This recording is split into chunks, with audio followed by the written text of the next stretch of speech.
Hi, my friends. Welcome to the Grow There with Cheria podcast.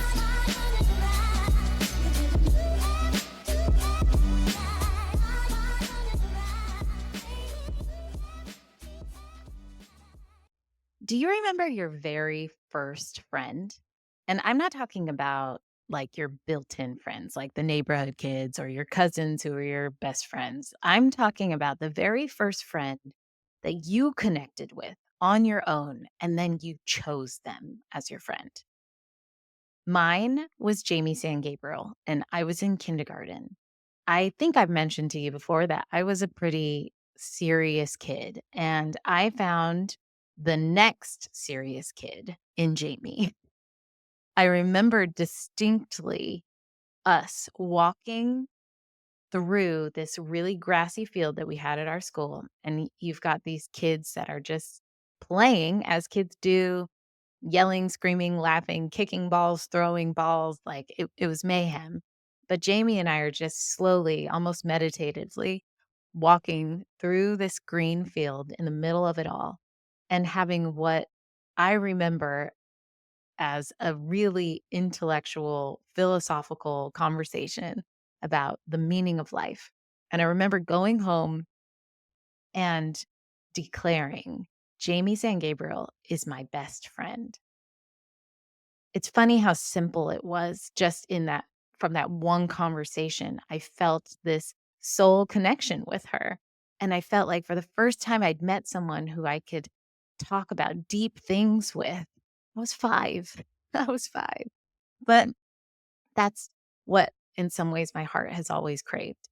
And today's guest is someone who I have that very special deep connection with as well.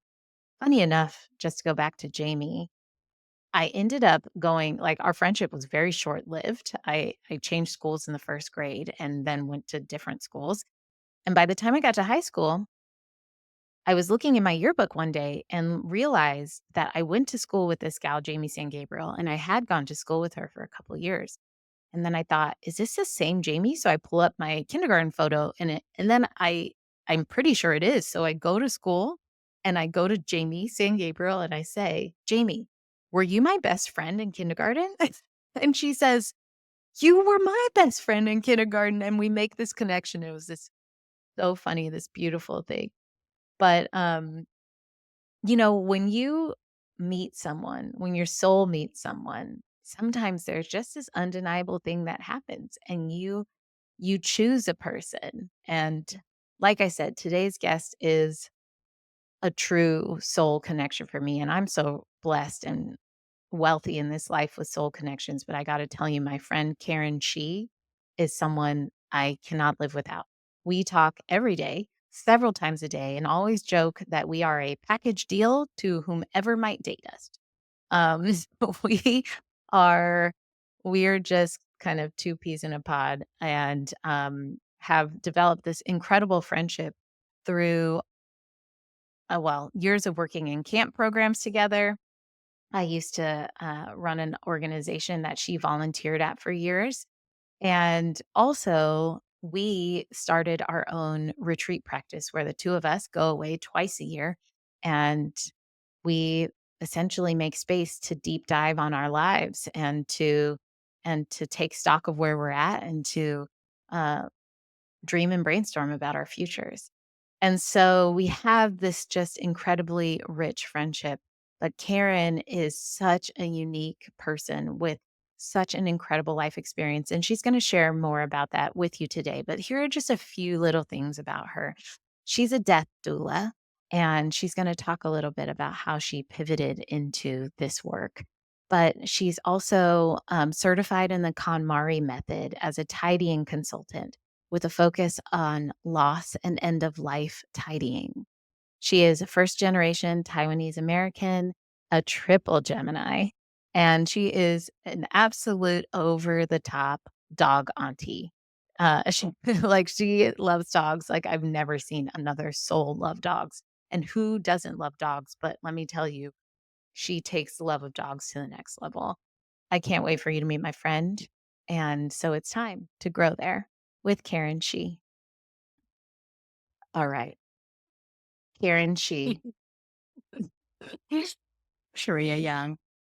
I can't, the funny thing about this is that this is our second time recording a podcast together, but the first time I sat down with you for 4 hours and we talked about this big story of your life, so to try to squeeze in anything in this little 40 to 50-minute chunk is gonna it's gonna be insane. I Also, know. considering that you and I are life partners basically, and Yep. bend like, talk every day, multiple times a Multiple day, times a and, day. um, I yeah, just I have I'm very comfortable with my codependent, life with Me too. you, and yeah. Uh, Thanks for being here. How are you? I I'm great. I think that we are about to it's just, exposing ourselves to the outside world, the inner workings of our mind.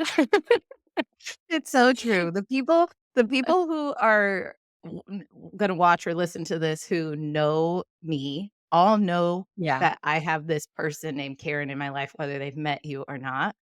Yeah. And so I think everyone is probably just gonna be excited to be like, so this is the famous Karen who Sharia talks about Oh, all the dang. time as though they're attached to the hip. Um, I I'm so grateful that you're here. And obviously, I could go on and on about how meaningful our friendship is and why I could not have done this podcast without starting off talking to you at some point. And, I like to just dive right in, and especially knowing that you and I could just, I mean, be Talk unhinged about in absolutely nothing. Mhm. And absolutely everything. nothing and And everything. everything Yeah. for So, 45 minutes. I like to yes, for 4 hours is what it comes Yeah. down to. It's true. Yeah, It's true. um, but I like to start off by just reminding folks who are maybe here for the first time that this is a podcast about growth, obviously, and I did this for 1 or 2 reasons I wanted to start the podcast. One is because I've just always been it I've always been interested in growing myself, and that started at a really young age, and you have become such a enormous part of my kind of growth practices, which maybe we'll get into, Okay. today. But the second reason is because one of the things that I've recognized in my life is that some of the biggest points of growth have come when work and life intersect. And it that can be because something personal happens that impacts me professionally or vice versa, or it can just be that life all seems to be happening at once. But Mhm. it's like these incredible growth spurts that happen that usually while I'm in the thick of it, it's not comfortable, it's challenging. I wouldn't have wished it on myself, but then once I get out on the other end, I realize I am who I am because of that soil that grew me in that season of my life. And so I'm sitting down with you all because I'm hypothesizing that that might be similar to other people, that you might also have these big and growth moments that happen at this intersection. And so today I'm asking you to tell me a story about when that might have happened, when life and work intersected and how you grew from it. So I will get out of the way for a little bit and jump in here and there with questions and whatnot. But where do you want where do you want to begin? Oh, dang. Well, I think my life and work intersected really, and you know this because you've had front row seats, really collided. It's just in a pretty, I don't know, explosive, derailing way 9 years ago, when my dad died. And I think I've been, these last couple of weeks, um, it has really felt less like a story and more of, right, like this snapshot for me of where I am in this point in time in all of its wild, jungly messiness. I think some days I wake up and one week out of the month, I'm like, yes, there's this clear Cliff's Notes story of this huge thing happened when my dad died unexpectedly. And I made all of this space and leveled my life and blew it up and had all of this room to let what surface Mhm. and uncovered this calling and like amazing, I'm doing it. Some days I'm that version of that story. Yeah. And this summer, really, for no clear reason, um, really I've kind of been this series of questions, I think, that are, can I do this? Will I Mm. do this? Um, what will I make of this consciousness that I been given and this consciousness that I've worked really hard for?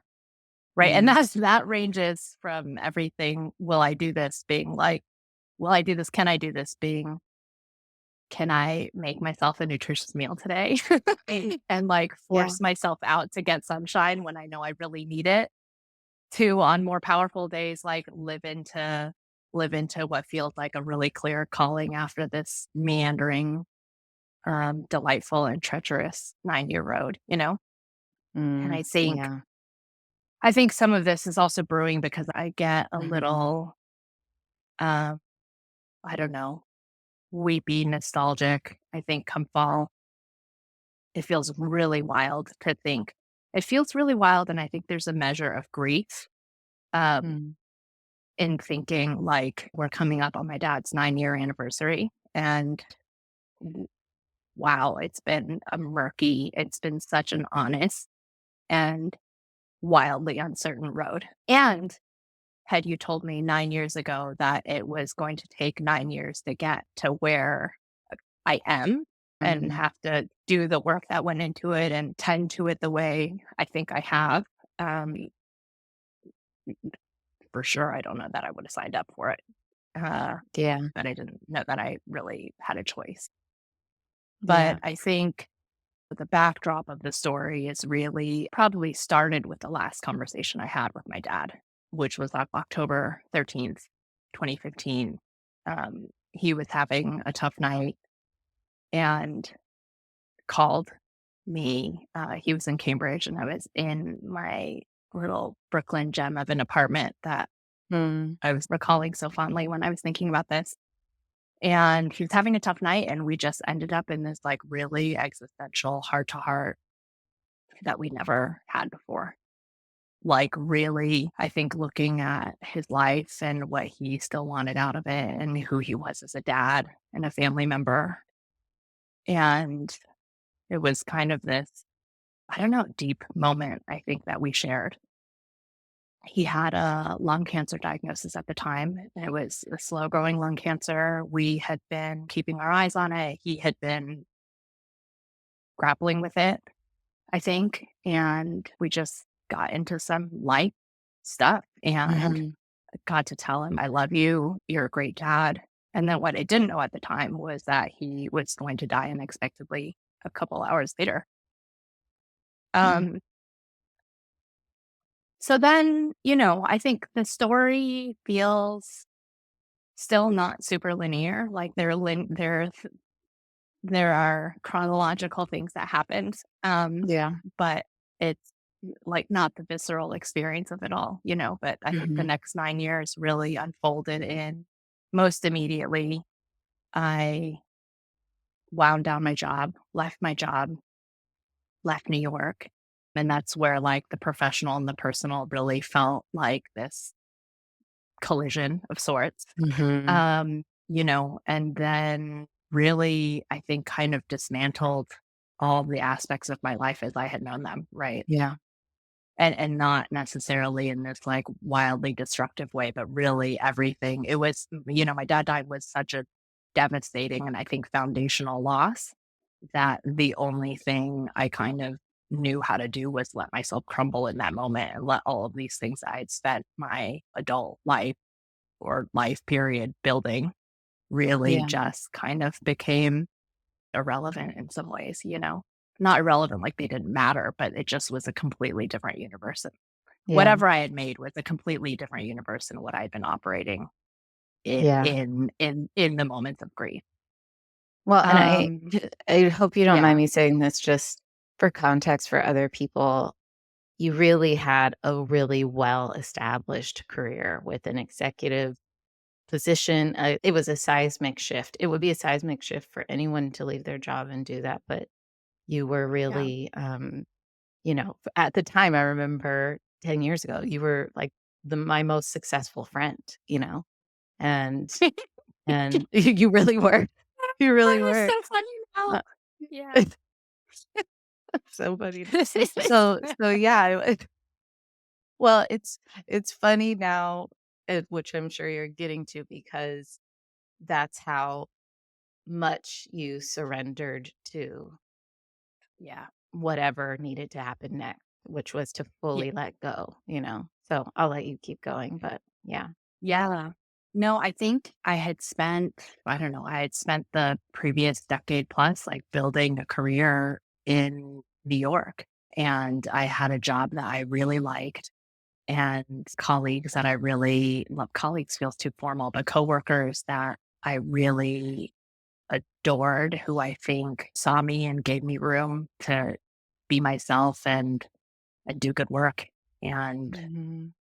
it was this thing where my dad died in all of these areas of my life that weren't working or where I wasn't really living in alignment truly with like my deepest hopes. Like that all came to light. Right. But Yeah. prior to that point, I mean, I felt pretty settled, right? Like I was COO at this amazing organization and got to play for work a lot with Yeah. people that I liked.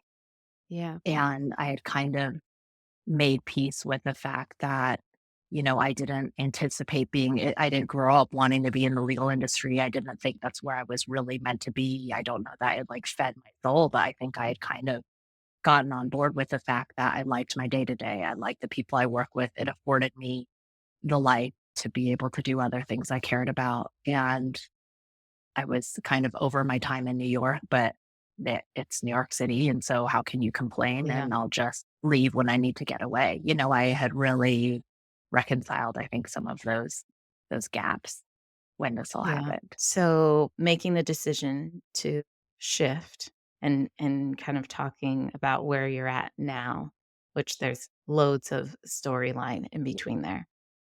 But I'm curious, what are some of the things that became clear to you as you were downshifting?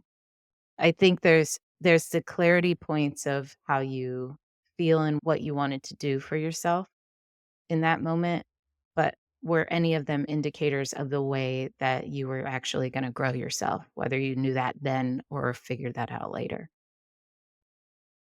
I think probably not. I think if I look back, maybe in the moment, well, I think there are kind of two chapters of this, like really grief and birth. I feel like there's a less cheesy way to say that or a less like symbolic way, Mhm, but really like this grief and birth, a rebuilding period. I think that the first chunk, which was probably really the first, I don't know, like 3 to 5 years, maybe after my dad died. Uh, I think the only thing I really knew and the only thing I really chose, especially in that like immediate year, was it was really clear to me I can't not grieve honestly and to the mhm, magnitude that I need to be able to feel this grief. mm, Um, mm, and the things that I was doing, like still showing up at work, still staying connected to friends and family in my life, um, all of those in the way that I was doing it and trying to do it that first handful of months was just to not like, I don't fully know how to explain it, but just didn't fully give space to the magnitude of my grief at that time and the Yeah. devastation. And it's not that, I feel like you all gave me a lot of space to show up however I needed to show up. I had Yeah. that freedom. But like in myself, I just I could either function or I could grieve. I really wasn't in a place to integrate the two, and if I Mhm. was functioning, I was having to kind of put my grief to the side. And if I was grieving, I wasn't super functional. Yeah. And so that was a really conscious kind of realization and choice to be like, I kind of have to give myself permission to put everything down so that I can be with my grief how I felt like I needed to be with my grief. Right. And the little asterisk disclaimer next to this is like, that was a huge privilege to be able to do, to have that community support, financial support, um, having had a stable job for a while to be able to afford myself to take that jump without, having any idea what the safety net was going to look like. Yeah. There was a lot that went into that. There was a lot of giving myself permission, Mhm. which is still a daily exercise to do that. Right. So, that doesn't fully answer your question, but I didn't know what direction I was going to grow in. I didn't Yeah. know that's what I was doing at the time, but I just felt like I don't have another way to honor myself without doing this. Yeah. And in Um, some ways, whether I imagine that when you're in that type of grief, it's hard to bring any of that kind of growth shit to consciousness. It, like, doesn't matter, yeah, in those yeah, moments. yeah, And yet, I can't help but think about that video we've both seen from that guy. Gosh, I've this is the second yeah, time I've mentioned it in the podcast when he talks about, and I need to remember his name so I can give him yeah, credit, but when he talks about how we think of growth as this journey to go through when really it's a language to become fluent in. yeah, And mhm, that is definitely something I watched you make the space for. As painful as that was, you were making the space to become fluent in this language, whether you could mhm, consciously say that or not. It was mhm, just very clear. And I always feel so much gratitude to have witnessed you and to continue to witness you in this, because until you experience a loss like that, and I have not yet, I don't think you could possibly fathom, internalize in any way, so to witness you has been so painful in one sense, because I know how hard this has been, and also it's been such a gift because it has deepened my fluency in grief by proxy, yeah. Yeah. Well, and this is, I think, one of the many beauties of our friendship is that I don't know that I would have been able to live in that had you not made so much space for me to, and really been willing, when I don't think either of us knew that we were doing this at the time, but like really you being willing to just be in the orbit and become fluent and Mm. build this language and grief, right? Just by being there. And I think in the backdrop, giving me the space.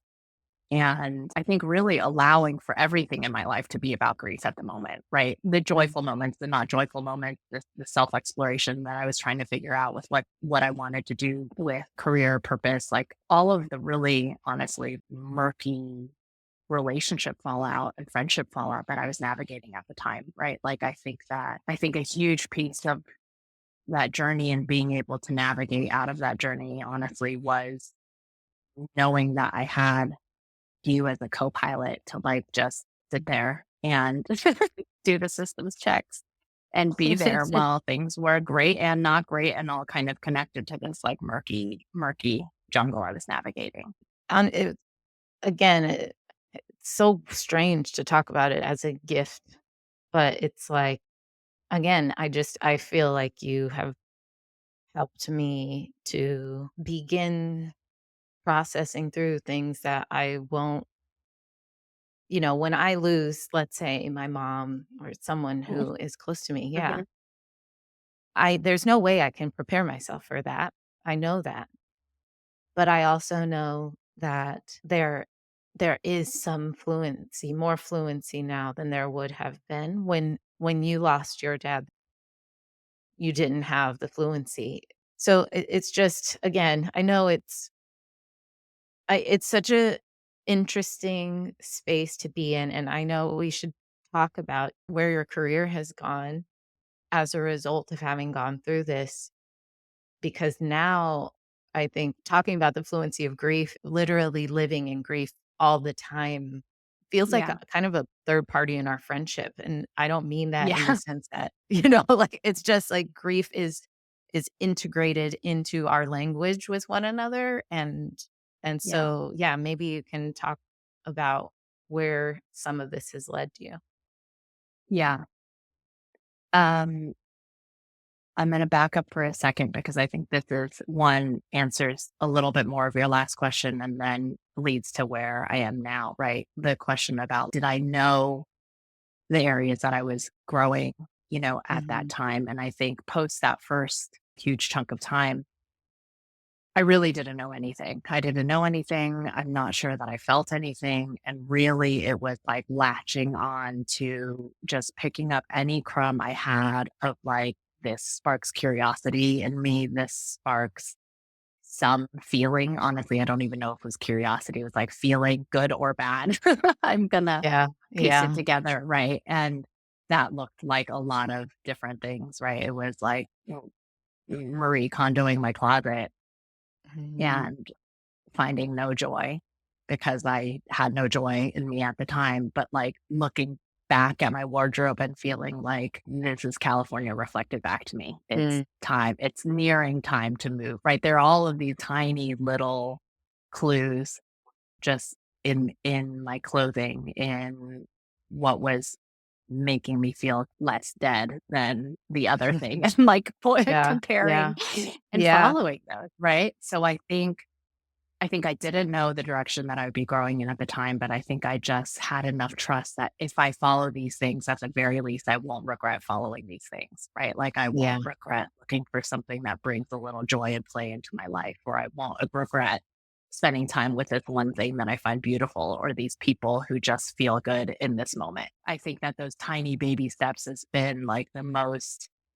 I don't know, real try demand for endurance, little mini acts of faith throughout this Mhm. 9-year period really Yeah, is really all I've had to go off on. And I think to this day kind of is still the little puzzle pieces yeah. that we're trying to put together. So where all of this eventually led was my former therapist had said, there are no aspects of your life really other than the people in it, which is big, but like tangible qualities of my life, like concrete details, like nothing looked the way it did when before my dad died. Right. So Yeah, everything had my external surroundings had really become not recognizable. It was all new. I was living in Cambridge. I'd given up my apartment. Like my job wasn't my job anymore, all of that stuff. And it really felt like an open space. And mm, I was doing this like brainstorming exercise in a leadership course I was taking at the time. And the assignment was to just daydream and brainstorm about anything that we might find ourselves doing, but really to start from this void. And this like idea of working in end of life care, becoming a death worker. I didn't know what that meant at all. Really mhm, came out of mhm. left field. Yeah, Uh, really came out of left field. I didn't know what it meant. I just knew I feel really called to work in some way that relates to death.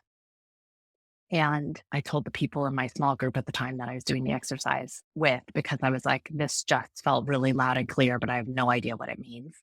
mhm, And, one of my friends who was in the group just said, and she showed me, she was like, "Oh, I have chills. This mhm. feels so right. I have chills." None of us really knew what it meant. Yeah, And that was back in 2020. So still kind of a Mhm, long time in the making, right? And I mhm. think uh, the world of that work is so vast. I'm still trying to find where I fit in it. I'm still following the crumbs. And Yeah, there are days where I'm like, yes, I'm doing it. This is what I'm doing. I'm doing it. And other days where I don't feel any clearer, honestly, than I did yeah, when this yeah. verse came out of left field. Yeah, Mm. I remember when you told me, I you do. also felt, yes, like a big fuck yes to this when you said, "This is what like, this has come up for me," and Yeah. I do I do remember that because watching you sort through all of this all along and just thinking of who you are and how you show up in this life. I remember okay, this is gonna be kind of a funny thing, and please, because I know I probably misinterpret this in some way, so feel free to correct me on what you meant by this. Can't But wait. Karen and me, do these retreats for those of you who are listening. So for the last since 2017, we've gone on Hmm. about 2 retreats a year, which is insane. We've done so many retreats at this point, and we started those retreats after you had gone to a meditation retreat, post your dad dying, and it was really powerful for you, and you called it the point in your life where you first started to heal. You said something Yeah. about that retreat, and you called me and you said, "I think we need to start our retreat practice," because we'd always Yeah. talked about doing it, and so we grabbed our Post-it notes and butcher paper and headed out to Maine and got an Airbnb and started this really rich practice of going Hmm. out and making space for ourselves, Hmm. and it's been so powerful. It's been one of maybe the most important practice of my life that I am wholly committed to for the rest of my life. Yeah. Um But on our at that first retreat, you had said something about how at that season of your life, you wanted to make as small of a footprint as possible. Hmm. And I remember thinking, gosh, we're so the opposite in in this, and I was a Yeah. little embarrassed by Yeah. it. But the way that I interpreted it was like I was thinking about our camp days. It was like this leave no trace kind of thing. Like, when you're in the wilderness, you don't leave your trash, obviously, you leave no trace. Yeah. But so when you came to me and you said, I think that there's something about this death space, it wasn't about not leaving a big impact on this world because to me, there's just no way. You are wildly impactful whether you want to be or not. It's not about not leaving behind any evidence that you were here, but it made me think it makes sense. It makes the way I think of death in some way is that we're all significant in this life and we all make an impact. But when we leave this life, we do leave this Yeah. life. Yeah. And for you to be someone who helps to usher people out of this life in whatever way that that looks like, tidying in every sense of the word, helping them to tidy their life, helping Hmm. to sweep away the messiness of what maybe stayed behind, helping to, I don't know, like it just makes sense. Hmm. It just Hmm. felt so intuitively right to me Yeah. that you would be drawn to this. And Yeah. so watching you, I know we should we could talk forever and we can keep going on this for a long time because it almost feels like it's just now getting really good to see where your head is at, and everyone who I talk to about what you're doing is just amazed that this work Yeah. exists. But it's funny to think of how closely tied death can be to growth. Oh, But again, intuitively, it feels like it makes all the sense in the world to me. And I'm curious, as you think of how you're growing towards this space of helping people to die with grace and dignity, who is it that you are hoping to become in this process? Because you're different today than you were 10 years ago, you know? I feel different. I feel really different. And I think that who I'm hoping to be is somebody who can just show up and be there. Like the most powerful thing I think there is for me to do and be is just show up and be there with someone as they're dying. And I think that also means showing up and being there as we're living and dying Mhm. always. Right. Yeah. And so, how do I show up in partnership and in freedom for somebody else at whatever point they are in this journey, whether that's more imminent death or whether that's where we're at in life, trying to Mhm. navigate, right? I'm wanting to think of, I'm going to butcher this, but where I'm working now is at Going with Grace, this incredible death doula training organization and education organization for people who are death curious, founded by Mhm. like the masterpiece who is Alua Arthur. And Yeah. I'm gonna butcher this question, but the pivotal question, you might remember it more than me, is like, what must I do to live peacefully and die gracefully?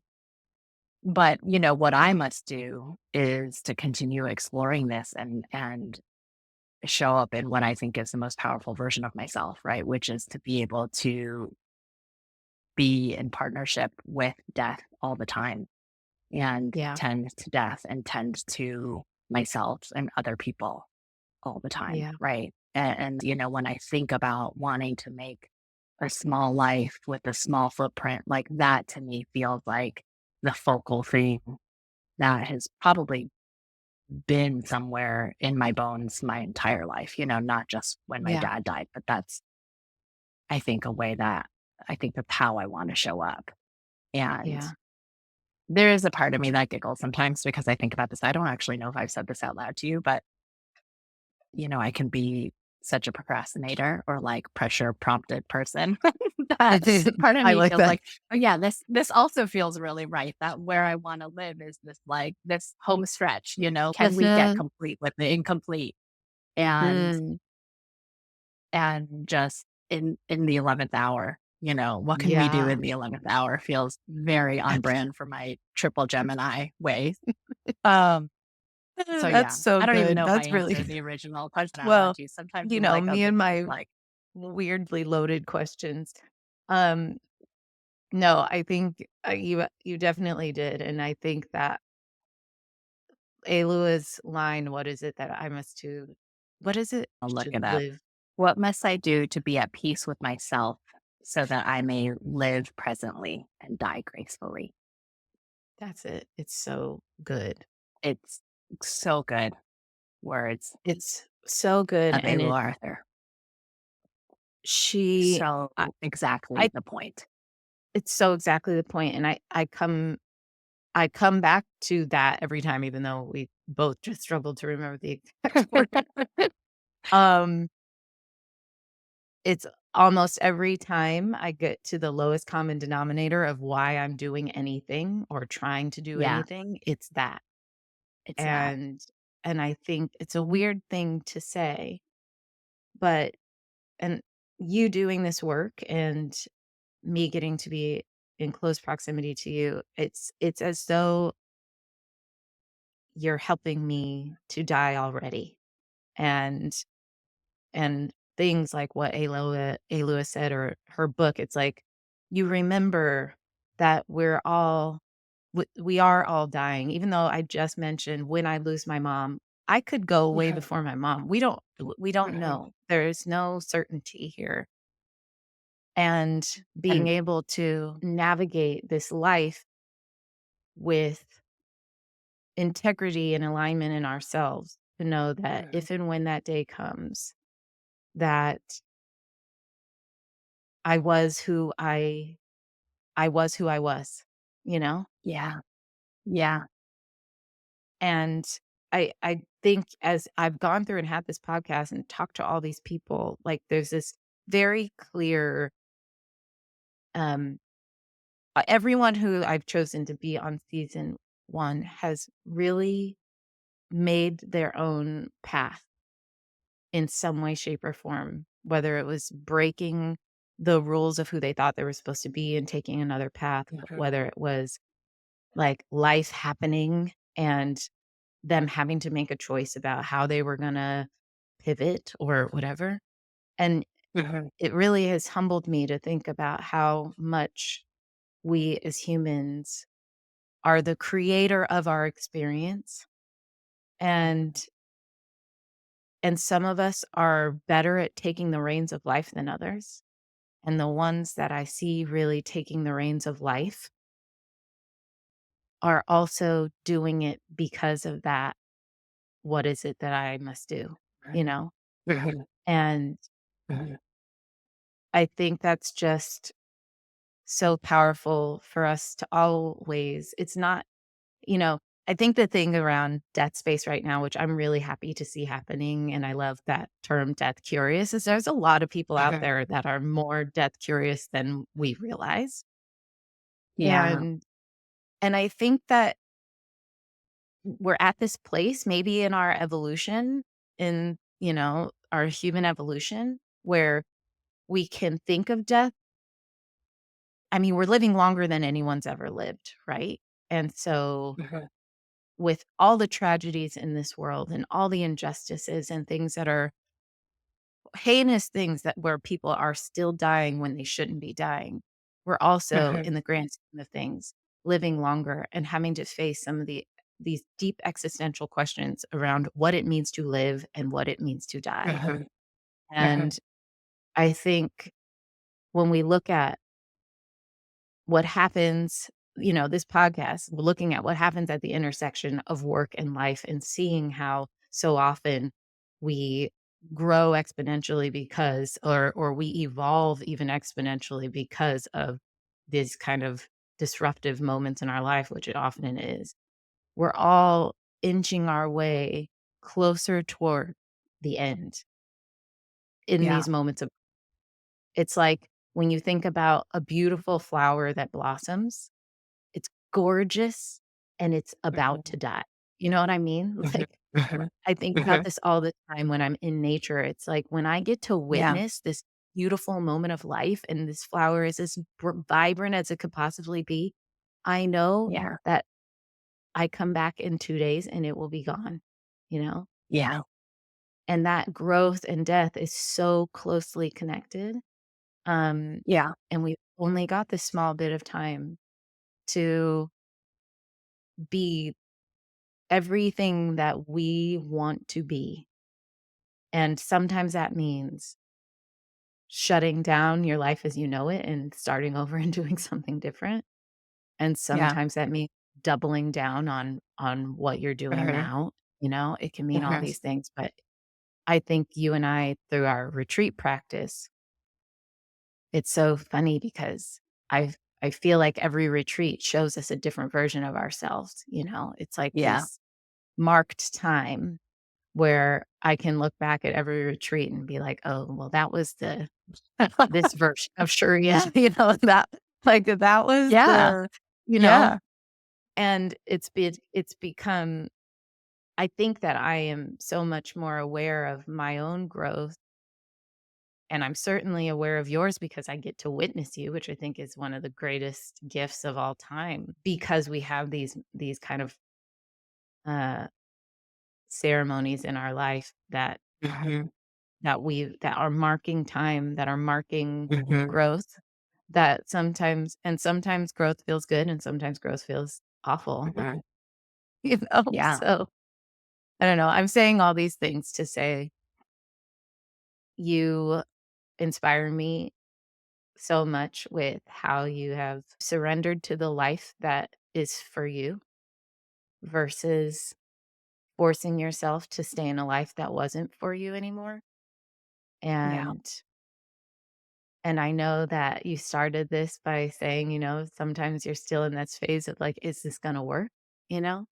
Yeah. Um, But to me, there's no doubt that it is working. It is working itself out, and I'm so excited for more people to listen to this and know that there's people like you that even exist working in this space, um, supporting people at the end of life. So I feel like we could keep going forever, but I'm gonna go to rapid fire questions, if you're Go for cool it. with that. Okay. Yeah, I am. All right. Rapid fire. Fill in the blank. Growth is Messy. yeah, it really is. Really What is. was it really is. What was the very first thing you realized you were good at? And I'm talking like as a kid. I think swimming. I think Yeah. swimming was my first. Yeah, I think mhm, Yeah, backstroke that's fun. specifically. Yeah. I love that. What was your first job? Ooh, what was my first job? Okay, well, I'll say the first thing that came to mind. I wasn't paid, but in 5th grade at my elementary school, oh, I love this so much. In 5th grade, we were allowed, I guess you could say, to work in the lunch line. Did you have Oh, this? I This don't was this know. felt like a big deal. Yeah. So I don't know who opted to do it. I don't know how it was a thing, but it was a thing that in 5th grade at my elementary school, you were, I don't think I applied, but you could volunteer, I guess, to work in the cafeteria lunch line. I'm sure this would not fly now. And Oh my I gosh. loved that job so much. So much. I remember like it was maybe a group of like 4 or 5 of us. We weren't friends, but I think we became friends or friendly, and we Yeah. just worked that lunch line, and it makes so much sense when I think about, like, junky food that I love, such a clear Mm. task. Oh, so I love Mhm. that job so much. Oh my god. That's And a then you would really get a fun free meal. Yeah, at the end, you so could you eat did get the paid. You got paid. so well, yeah, it's true, I got paid. I got paid, but that's the first thing that came to mind. Dang, I love that Oh, job. that's good one. That's a really good one. What's something you're trying to learn right now? I'm trying to learn how to feel my feelings again, Mm, for real, yeah, deeply, the good and the bad and the ugly, but yeah, really feel them. I think that when my dad died, I think my system, I talked about a lot about how I was in the grief and in the thick of it.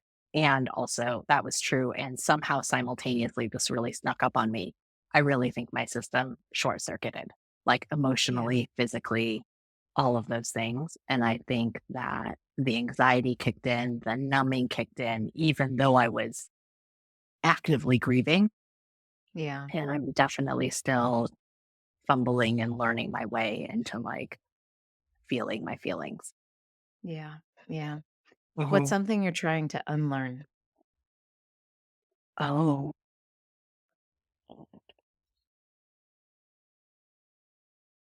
I'm trying to unlearn this idea that is it an idea? I'm trying to unlearn like that all of the skills and all of the things that I've built, all that I have and what I have to hold on to. Maybe that's more accurate, right? Like I'm trying to unlearn that I have to hold on to that. So we talked about my jobs, like working these corporate jobs, very like high execution, high brain, neck up living, I Mhm. call it, oriented, Yeah, right? And I'm trying to make this huge shift in my daily work life from just doing all the things to being present and being in my whole body while I work. And mm, is there any value that I can offer, in that or and support myself, right? And so I think it's this constant exercise of unlearning that that's the only thing I have to lean on, or that's the main thing that I have to lean on, and trying to kind of shift mm, gears to lean on the gifts and the skills that I want to cultivate. Skills is a weird yeah, word, but you know what I mean. yeah, Yeah. yeah. question. Name a book or a movie that changed your life. Hello. Do you know what I'm going to say? I think so. I think so. Fuck. Yes, I Fuck. didn't think of Buck. Oh, yes, Buck. Well, what did you think I was going to say? Well, I wasn't Life sure if changing you were gonna magic? say yeah, mhm. But Yeah. Buck, Of tidying up. uh, Buck. Buck, the Buck movie, is what's up, so everybody. good. Everybody, you gotta watch it. It's so good. PSA. When Ugh, you ask me the question, this is how I'm going to answer from now on of like, where do I hope to see myself or what do I hope to be? mhm. I just, I want to show up how Buck shows up with his Yeah. horses, with Ugh, people, with dogs, with myself. yes. Buck. Oh my gosh, it's so good. You guys have to go watch it, and you'll Yeah. know. Yeah, it's so good. Yeah. When Sometimes, growth yeah, no, go ahead. I was I going to say tried to get my sometimes when I grandpa need a to little watch it. pep talk. Oh, Oh, I yeah. think we're just going to go over and watch it with him. Yeah, we need I will read him the narrative as we're going. to. I'm not Wait, even sorry. kidding. You were saying sometimes when you need a little pep talk? Sometimes when I need a little pep talk of like, where am I going? Like, I'll really watch the Buck trailer. I feel like now I'm hyping this up. And so maybe people need to erase this from their memories. Watch the No. movie first, don't watch the trailer. But I will watch the trailer and cry at my desk. Yeah. Yeah. It's powerful. It's so powerful. Mhm. I would cry Yeah. too. It's powerful. Yeah. Um, let's see. Oh, when growth feels good, how do you celebrate? Oh. Hmm. I don't think I celebrate enough. I tell you about it. Mhm. I tell you about it, you know? Yeah. Um, I tell you about it and I don't know. Yeah. I Yeah. think I tell you about it because I feel like I have to say it out loud, but I do actually think I need to take a step back and really celebrate it. Yeah. Yeah. When growth feels hard, how do you take care of yourself? I try to just take it back to the most basic thing and think like what does my body need right now? You know, Mhm. what do I need to be with? What's my most Yeah. immediate need? Yeah. Okay, last question. When you grow all the way up and leave this life, what will you congratulate yourself on? What will I congratulate myself on? I think just really trying pretty consistently, you know, Yeah. really working at it for most of my life. Yeah. Yeah. Yeah. Karen, I literally couldn't do this life without you. Please don't die anytime soon. And I'll try not to die anytime soon because Yeah. that only feels appropriate to say it when we've been talking about death, but I can't really Death. say that to other.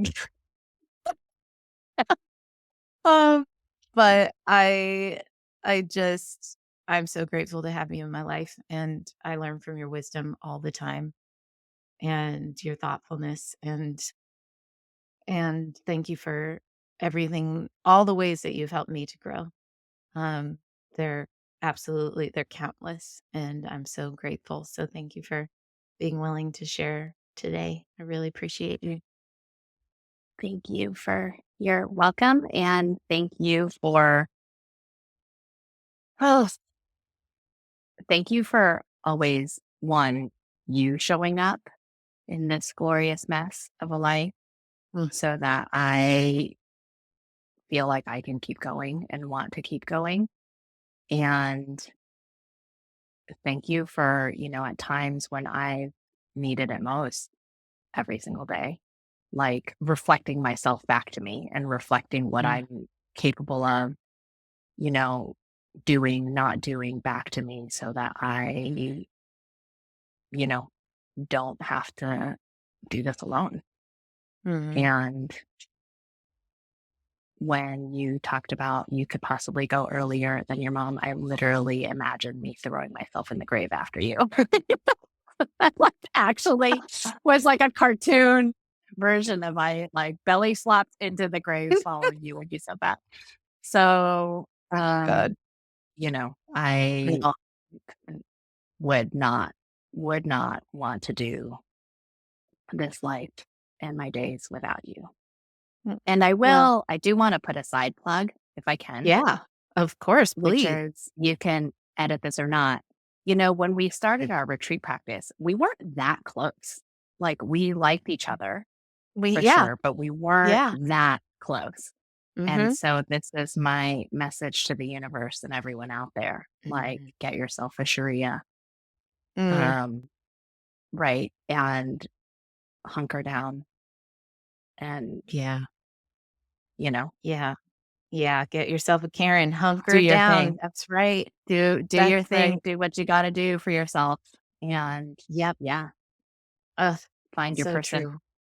Find your person. If you need to know about retreat, let me know. That's what my book that I'm trying Yeah. to write is about, so that's, Yeah. I guess now I'm plugging. Now I'm Yeah. plugging. Yeah. Okay, well, love you to pieces. Thanks everybody for Love you listening. We'll so see much. you. Bye. Okay. Bye.